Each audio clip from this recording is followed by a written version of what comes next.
We start our newscast with a live look at the nation's capital, where it is already Tuesday. The president declared a public safety emergency as he announced plans to take over Washington, D.C.'s law enforcement, promising to end crime and clean up the Capitol. As national correspondent Matt Gelka reports, the federalization includes activating 800 National Guard troops, even as police report crime is already trending down in the city. This is Liberation Day in D.C. The president announced a federal takeover of Washington, D.C.'s police department, along with the deployment of National Guard troops in the nation's capital. It's an effort to fight what he believes is out-of-control crime. And we're getting rid of the slums, too. We have slums here. We're getting rid of them. I know it's not politically correct.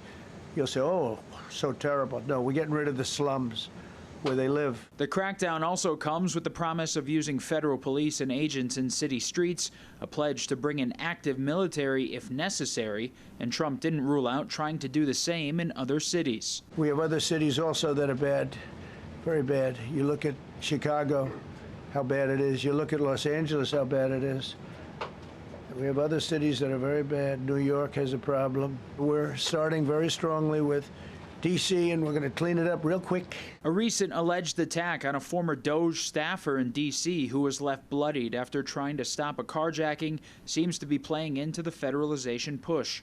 The city also had to implement curfews for minors after large groups of teenagers have been vandalizing different areas. The administration says they'll try to do away with no cash bail nationwide while trying to enforce harsher punishments for young people starting in D.C. They know that we can't touch them. Why?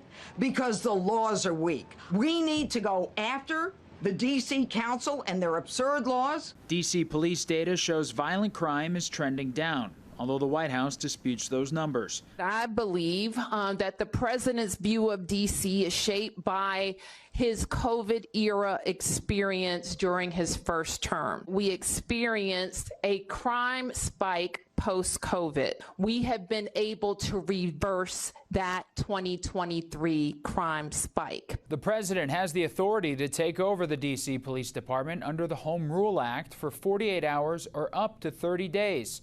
Anything longer would need approval from Congress. Reporting in Washington, I'm Matt Gelka. And here's what else we've learned about the president's plan. About 500 federal law enforcement officers are being tasked with deploying throughout D.C. More than 100 FBI agents and about 40 ATF agents are among the personnel being assigned patrols. Meanwhile, data from the Washington, D.C. Metropolitan Police Department appears to contradict President Trump's claim of rising violent crime.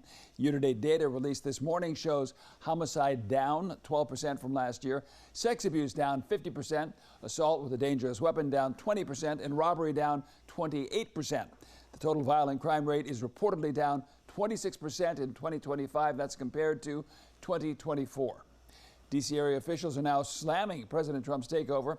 The district's Attorney General Brian Schwab says in a post to X, Trump's crackdown is unprecedented, unnecessary, and unlawful because violent crime is declining. He says officials are considering all their options to respond. Baltimore Mayor Brandon Scott says his city is also seeing a drop in violent crime. He accuses the president of distracting from real issues Americans face.